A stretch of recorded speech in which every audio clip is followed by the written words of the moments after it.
Haleluya, haleluya, haleluya. Salam saudaraku, ratapan 3 ayat 22 sampai 23. Sebab kebaikan Bapa Yahweh tidak pernah berhenti, rahmat Bapa Yahweh tidak pernah berkesudahan, selalu baru setiap pagi. Begitu besar kasih setia Bapa Yahweh di dalam kehidupan kita. Renungan pagi KPI Mayim Kayim hari Minggu tanggal 20 Maret 2022 atau pada tanggal 17 Adar 5782 yang merupakan kelanjutan pembacaan renungan Torah kita. Diambil dari kitab Keluaran 31 ayat 8 yang berkata demikian, saudaraku.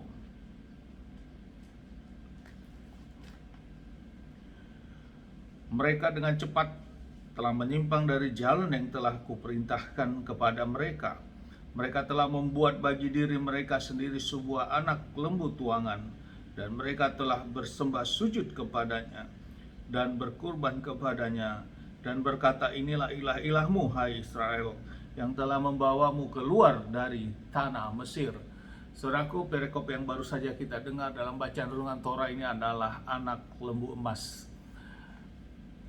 Firman ini mencatat, saudaraku, bahwa saat Mose naik ke atas gunung Sinai atas perintah Bapa Yahweh, dan di atas gunung Sinai Mose bertemu dengan Bapa Yahweh, dan disinilah bangsa Israel ditinggal di kaki gunung, saudaraku, dengan waktu sekitar 40 hari di atas gunung Sinai.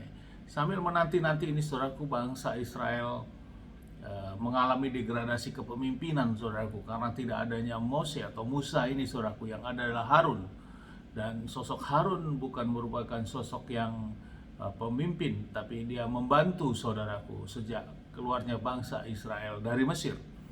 Dan munculnya suatu ide gagasan untuk membuat suatu persembahan kepada ilah-ilah tertentu, saudaraku. Dan ini adalah merupakan permintaan daripada bangsa Israel pada waktu itu. Tentu bangsa Israel dan juga bangsa-bangsa lain yang ikut bersama mereka.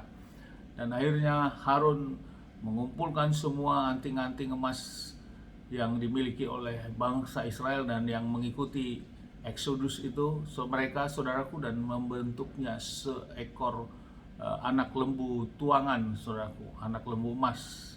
Dan dia katakan, inilah ilah-ilah yang menuntun mereka dari Mesir, saudaraku. Hal ini yang membuat kekejian di hadapan Bapa Yahweh, saudaraku. Karena sebelumnya bangsa Israel begitu mengatakan bahwa mereka tetap akan melakukan semua perintah yang Bapa Yahweh tetapkan, termasuk halnya di dalam perintah 10 firman itu yang sudah Bapa Yahweh tetapkan, saudaraku. Dan diantaranya yang pertama, jangan ada bagimu ilah-ilah lain di hadapanku. Yang kedua, jangan membuat bagimu patung yang menyerupai apapun, namun justru hal ini yang dikerjakan oleh mereka, saudaraku, dan membuat Bapa Yahweh tahu dan membuat Bapa Yahweh marah dan memerintahkan Mose untuk turun, saudaraku. Saudaraku, inilah sesuatu hal karakter manusia. Akhirnya pada waktu itu akhirnya Bapa Yahweh menyebut bahwa inilah bangsa yang tegar tengkuk itu, saudaraku. Bangsa yang tegar tengkuk, bangsa yang tidak bisa dididik, saudaraku, dan sangat keras.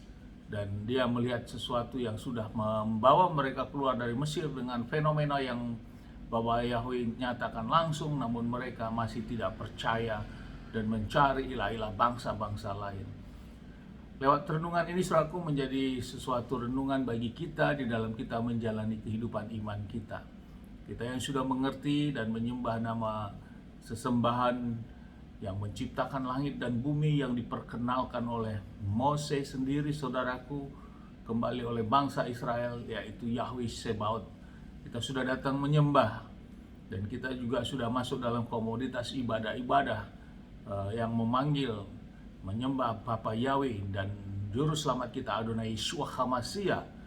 Namun masih banyaknya suatu iman yang melihat dari sisi kebutuhan-kebutuhan kehidupan, sehingga hal itu dianggap tidak perlu, dan akhirnya kembali lagi beribadah kepada ilah bangsa-bangsa lain dan memanggil nama ilah-ilah bangsa-bangsa lain dan ikut bersama komoditas mereka yang menyembah ilah-ilah bangsa-bangsa lain. Hal ini, saudaraku, relevan dengan halnya juga dengan bangsa Israel seperti ini. Dan akhirnya Bapa Yahweh sangat marah dan menegur orang-orang seperti ini, saudaraku. Dan inilah yang menjadi renungan bagi kita untuk kita tetap teguh, saudaraku. Mungkin saat ini kita masih terus berjuang untuk menjalani kehidupan kita. Sama seperti halnya pada waktu itu bangsa Israel harus menunggu Mose. Namun kita terus saat ini juga kita harus terus berjuang, saudaraku. Karena sesungguhnya kerinduan kita harus kita terus bawa ke hadapan Bapa Yahweh. Dan kita percaya waktunya kelak Bapa Yahweh juga pasti akan menjawab semua kerinduan kita. Sama seperti halnya Mose, juga waktunya dia juga pasti akan turun. Namun karena tidak kesabaran ada pada bangsa Israel ini, bangsa yang tegar tengkuk, sehingga mereka membuat patung lembu emas. Dan patung lembu emas merupakan satu dewa pada bangsa Mesir pada waktu itu, yaitu dewa Apis, saudaraku. Dewa Apis adalah dewa kesuburan atau dewa regenerasi atau dewa pembaharuan. Dan mereka tidak asing lagi dengan adanya patung lembu emas, sehingga mereka dengan dibangun patung lembu emas, mereka langsung melakukan penyembahan sujud dan melakukan persembahan kepada patung tersebut. Ini yang menjadi renungan bagi kita, saudaraku, dalam menjalani kehidupan. Jangan ragukan, kita sudah mengerti kebenaran, kita tetap harus berjuang, saudaraku. Jangan ragukan Tuhan yang kita sembah, Yahweh Sebot namanya, di dalam Adonai Yeshua HaMashiach. Jangan kita berpaling lagi, jangan kita menjadi masuk dalam kelompok orang-orang yang tegar tengkuk dalam iman kita. Dan Bapa yang sangat tidak suka dengan orang-orang seperti itu. Amin, haleluya. Sukses besar buat kita semua, maju terus kita dalam iman dan terus berjuang, saudaraku, dalam menjalani kehidupan kita saat ini. Dan tempat ini kita sama berdoa, Bapa yang memberkati dan melindungi kita semua dimanapun kita berada. Bapa yang menyinari wajahnya kepada kita, memberikan kita kasih karunia. Bapa yang menghadapkan wajahnya kepada kita, memberikan kita damai sejahtera. Apa yang kerjakan lakukan sepanjang hari semuanya menjadi berhasil. Dan kita orang-orang yang percaya kepada Bapa yang melakukan hukum perintah ketetapannya, kita tidak dipermalukan, saudaraku. Dan janji firman kita mendapat keselamatan yang kekal itu. Amin, haleluya. Shalom, saudaraku.